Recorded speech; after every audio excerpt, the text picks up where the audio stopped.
আসসালামু আলাইকুম। এই ড্রেসটি তৈরি করা এতটাই সহজ, যারা বেসিক সেলাইটা পারো তারাও কিন্তু এই ভিডিও দেখে ড্রেসটি তৈরি করে নিতে পারবে। তো এর জন্য প্রথমে আমাদেরকে কলি কাটিং করে নিতে হবে, কারণ ড্রেসটির মধ্যে তোমরা অবশ্যই খেয়াল করে দেখেছো কলি দেওয়া আছে। তো কলি কাটিং করার জন্য আমি এখানে কাগজ নিয়ে নিয়েছি, আর এটা দেখতে পাচ্ছ একটা ক্যালেন্ডার ছিল। ক্যালেন্ডারের দুইটা পাতা আমি একসাথে করে আঠা দিয়ে লাগিয়ে বড় করে নিয়েছি। তো আমরা আমাদের ড্রেসের লম্বাটা যতটুকু নেব, মানে যত ইঞ্চি নেব, এই কাগজটাও কিন্তু আমাদের তত ইঞ্চি লম্বা নিতে হবে। এরপর দেখো এই এক পাশ থেকে আমি 5 ইঞ্চিতে একটি মার্কিং করতেছি, মানে আমাদের এখানে কাগজটিকে আমরা 2 ভাঁজ করে নেব। তো 2 ভাঁজ করে নেওয়ার পর নিচের দিক থেকে আমরা এখানে 5 ইঞ্চিতে একটি মার্কিং করব, তাহলে যখন আমরা কাগজটা খুলবো আমাদের 10 ইঞ্চি থাকবে। এরপর আমরা এদিক থেকে 3.5 ইঞ্চিকে আমরা 2 ভাগ করে যত ইঞ্চি হয় এখানে তত ইঞ্চিতে একটি মার্কিং করব। এরপর আমরা এখান থেকে 15 ইঞ্চিতে একটি মার্কিং করব। তো আমরা যখন গোল জামা তৈরি করি তখন কিন্তু আমরা হাফ বডির জন্য 15 ইঞ্চি পর্যন্তই নেই আমাদের হাফ বডি। তো এখানেও আমরা এই কোমরের মাপের জন্য আমরা 15 ইঞ্চি নেব। এখান থেকে আমরা 15 ইঞ্চিতে যে মার্কিংটা করেছি এ পর্যন্ত সোজাসুজি একটি মার্কিং করে নেব। এ পর্যন্ত আমাদের সোজাই থাকবে। এরপর আমরা এই নিচের দিক থেকে এই মার্কিংটা, উপরের এই মার্কিংটা পর্যন্ত আমরা এভাবে বাঁকা করে মার্কিং করব। এরপর আমরা কাটিং করে নিলেই কিন্তু আমাদের কলিটি তৈরি হয়ে যাবে।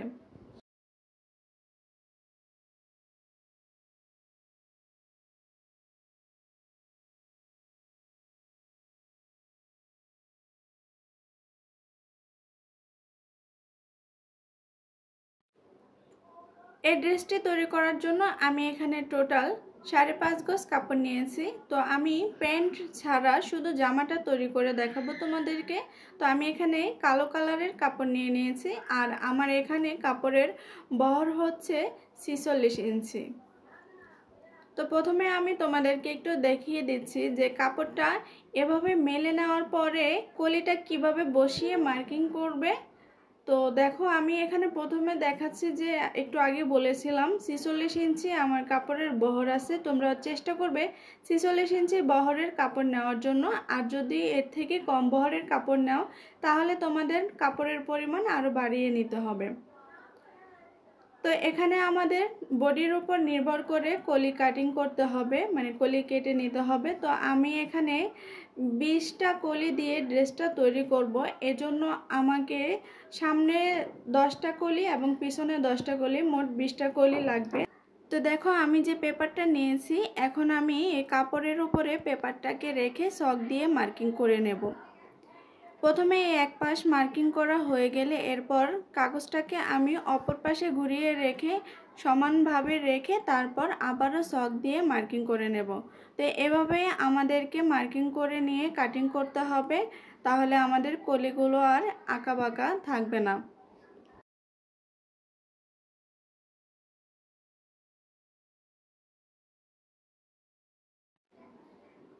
তো প্রথমেই কিন্তু আমি বলেছিলাম আমাদের এই ড্রেসটি তৈরি করার জন্য টোটাল 5.5 গজ কাপড় লেগেছে।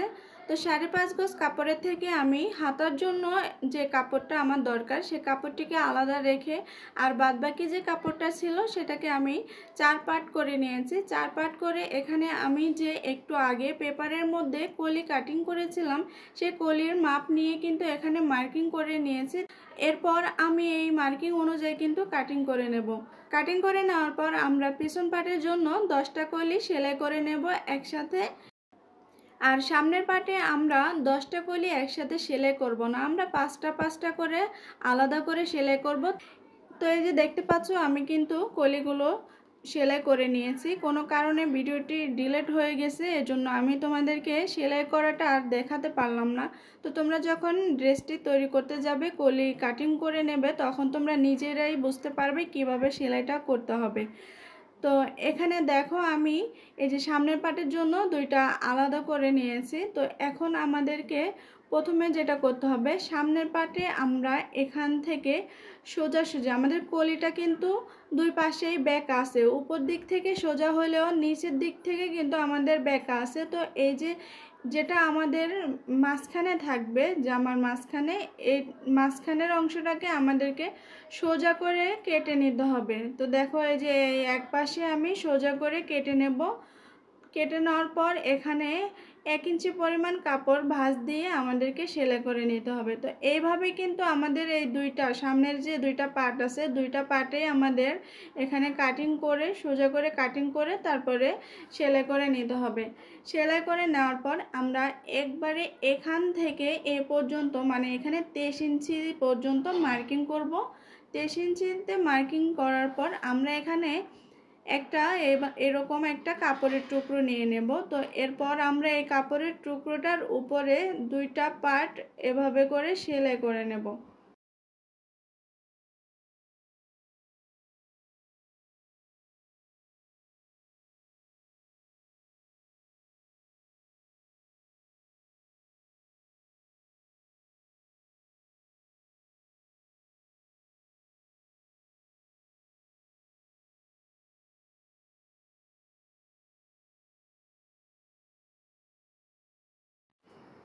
তো দেখতে পাচ্ছ আমি সেলাই করে জয়েন করে নিয়েছি, দুইটা পার্ট জয়েন করে নিয়েছি। তো এখানে আমরা গলা সেলাই করে নেওয়ার পরে এখানে কাপড় দিয়ে আমরা বোতাম তৈরি করব, সুবোতাম তৈরি করে তারপর সেলাই করব। এর আগে আমাদেরকে ভিতরে ইনার দিতে হবে। তো আমরা শুধু হাফ বডির জন্যই ইনার কাটিং করব। তো ইনার কাটিং করার জন্য এখানে আমি 2.5 হাত বহরের কালো কালারের আধা গজ পরিমাণ কাপড় নিয়েছি। তোমরা বডির মাপ অনুযায়ী কাপড় কম বেশি করে নিতে পারো। তো এখন আমি এই ইনারটা কাটিং করে নেব বডির মাপ অনুযায়ী। আর সম্পূর্ণ মাপগুলো আমি স্ক্রিনে তোমাদেরকে লিখে দিয়েছি, তোমরা সেখান থেকে দেখে নেবে।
ইনারের মধ্যে আমরা বডির কাপড়টিকে কাটিং করে নিয়েছি। এখন আমরা যে মেইন কাপড়টি আছে এই কাপড়ের উপর আলাদা আলাদা করে কাটিং করব।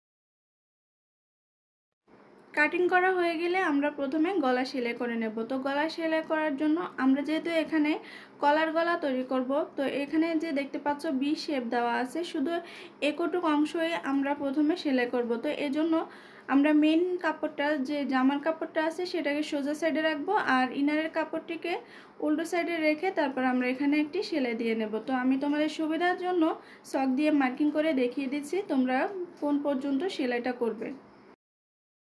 তো এই যে দেখতে পাচ্ছ আমি সেলাই করে নিয়েছি। এরপর এখানে ছোট ছোট কাট বসিয়ে নিচ্ছি। এরপর আমরা এখন এই ইনারের কাপড়টিকে উল্টো সাইডে নিয়ে যাব। উল্টো সাইডে নেওয়ার পর আমরা এখানে আরেকটি চাপ সেলাই দিয়ে নেব। তো চাপ সেলাইটা কিন্তু আমরা সম্পূর্ণ গলাতে সেলাই করব। এই যে এই পাশ থেকে ধরে একেবারে সম্পূর্ণ গলাতেই আমরা চাপ সেলাইটা দিয়ে নেব। গলা সেলাই করার মাধ্যমে কিন্তু আমরা সামনের পার্টের সাথে ইনারের কাপড়টিকে সেলাই করে নিয়েছি। এখন আমাদেরকে পিছনের পার্টের সাথে ইনারের কাপড়টিকে সেলাই করে নিতে হবে। আমরা যেহেতু এখানে কলার গলা তৈরি করব, এজন্য পিছনে আমাদের কোনো কাটিং করতে হবে না। আমরা জাস্ট ইনারের কাপড়টিকে মেইন কাপড়ের সাথে সেলাই করে নেব। মেইন কাপড়ের সাথে ইনার সেলাই করে নেওয়ার পর আমরা প্রথমে শোল্ডার সেলাই করে নেব। শোল্ডার সেলাই করে নেওয়ার পর আমরা এখানে দুই পাশে সেলাই করে নেব আমাদের মেজারমেন্ট অনুযায়ী। তো এই যে দেখতে পাচ্ছ, আমি প্রথমে শোল্ডার সেলাই করে নিয়েছি, এরপর আমি দুই পাশে মেজারমেন্ট অনুযায়ী সেলাই করে নিয়েছি।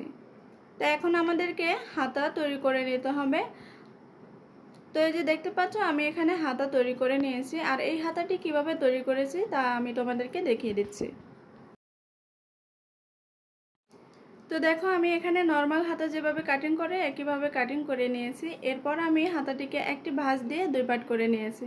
তো এখানে আমরা কাজটা করব সেলাই করার অংশটাকে বাদ দিয়ে এখানে একটি মার্কিং করে নেব। এরপর উপরের দিকে তোমরা যত ইঞ্চি পরিমাণ কাজটা করতে চাও তত ইঞ্চিতেই মার্কিংটা করবে। মার্কিং করার পর এখানে একটি বক্স তৈরি করে নেবে। এরপর বক্সের ভিতরে তোমরা এখানে মার্কিং করবে, কোনোটা একটু ছোট কোনোটা একটু বড়, এভাবে হাফ ইঞ্চি পরপর তোমরা মার্কিং করে নেবে।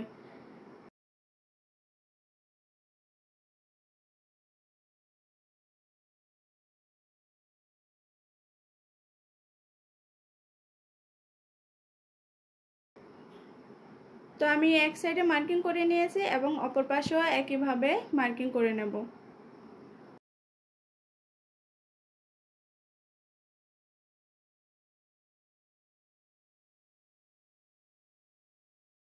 মার্কিং করে নেওয়ার পর এখানে দেখতে পাচ্ছ, আমি এখানে সিলভার কালারের কিছু স্টোন নিয়েছি। তোমরা এখানে তোমাদের পছন্দ মতো যে কোনো স্টোন বা পাথর দিয়ে এখানে কাজ করতে পারো। আর এখানে আমি যে গ্লুটা নিয়েছি এটা হচ্ছে ফ্যাব্রিক গ্লু, কিন্তু এই গ্লুটা তোমরা ভুলেও ইউজ করো না, কারণ এই গ্লুটা একটুও ভালো হয়নি। আমি পরবর্তীতে অনলাইন থেকে অন্য একটি গ্লু এনেছি। এই যে দেখতে পাচ্ছ, এই গ্লুটা আমি এনে তারপর কাজ করেছি। তো এভাবেই আমি দুইটি হাতা তৈরি করে নিয়েছি। হাতা জয়েন করার আগে আমি প্রথমে এখানে কলার তৈরি করাটা তোমাদেরকে দেখিয়ে দিচ্ছি। তো দেখো, আমি অলরেডি একটি কলার তৈরি করে নিয়েছি, আর এই কলারটিকে আমি কিভাবে কাটিং করেছি সেটা এখন তোমাদেরকে একটি পেপারের মধ্যে দেখিয়ে দিচ্ছি। আমি যেভাবে পেপারের মধ্যে কাটিং করতেছি তোমরা পেস্টিং পেপারের মধ্যে একইভাবে কাটিং করে নেবে। তো এখানে প্রথমে আমাদেরকে পেপারটিকে একটি ভাঁজ দিয়ে দুই পাট করে নিতে হবে। তো দেখতে পাচ্ছ, আর অবশ্যই আমাদেরকে খেয়াল রাখতে হবে এখানে একটি সাইড যেন আমাদের বন্ধ থাকে, ঠিক আছে? তো এখানে দেখতে পাচ্ছ যে সাইডটা আমাদের পেপারের মধ্যে বন্ধ আছে, এই সাইড থেকে আমরা মার্কিং করাটা শুরু করব। তো কাপড়ের মধ্যে আমরা গলার লম্বায় এবং চড়ায় 3.5 ইঞ্চি রেখেছিলাম। এখানেও আমরা প্রথমে চড়ায় এবং লম্বায় 3.5 ইঞ্চি নিয়ে মার্কিং করব। এরপর আমরা আবারও 3.5 ইঞ্চিতে একটি মার্কিং করব। তো টোটাল আমাদের এখানে হয়েছে 7 ইঞ্চি। তো এখানে একটি বক্স তৈরি করে নেব। বক্স তৈরি করে নেওয়ার পর আমরা এখানে এই নিচের দিক থেকে গলা যেভাবে শেপ দেই এভাবে গোল একটি শেপ দিয়ে নেব। এরপর আমরা কলারের চওড়া যত ইঞ্চি নেব তত ইঞ্চি নিয়ে এখানে মার্কিং করব।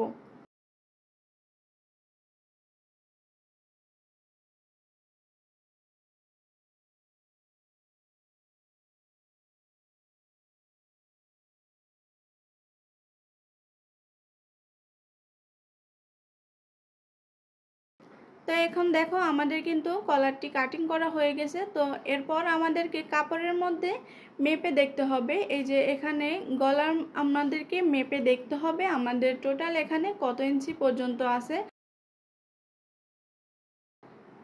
তো এখানে মেপে দেখার পর আমাদের যত ইঞ্চি হবে আমরা পেপারের মধ্যেও মানে কলারের মধ্যেও আমরা তত ইঞ্চি নিয়েই মার্কিংটা করব, আর বাদবাকি যে এক্সট্রা পেপার আছে এটা কাটিং করে নেব।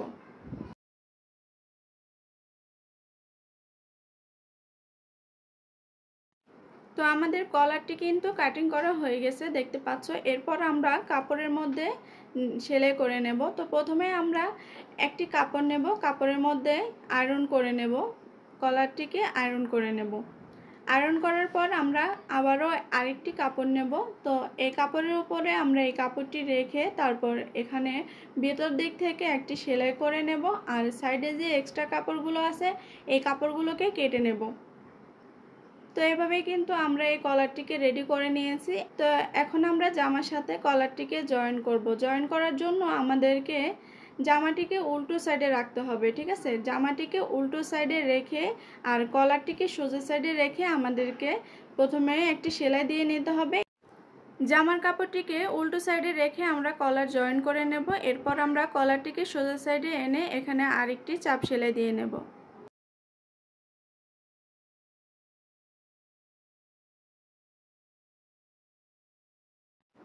কলার জয়েন করার পরে আমরা হাতাও জয়েন করে নিয়েছি, দেখতে পাচ্ছ। তো এই ডিজাইনটি তোমরা সালোয়ারের মধ্যেও দিয়ে নিতে পারো। যদিও ভিডিওর মধ্যে ছোট সাইজের সুবোতামগুলোই লাগানো আছে, তবে আমার মনে হয় বড় সাইজের বোতামগুলো দিলে একটু বেশি সুন্দর লাগবে। তো তোমরা তোমাদের ইচ্ছে মতো ছোট সাইজ অথবা বড় সাইজ দিয়ে নিতে পারো। আর এখানে দেখো আমি সুবোতাম বানিয়ে নিয়েছি। ছোট ছোট বোতাম ছিল আমার হাতের কাছে, তো এগুলোর মধ্যে আমি কাপড় পেঁচিয়ে বোতাম তৈরি করে নিয়েছি। আর এখানে আমি বোতামগুলোকে সেলাই করে নেব। এরপরে কিন্তু আমার ড্রেসটি রেডি হয়ে যাবে।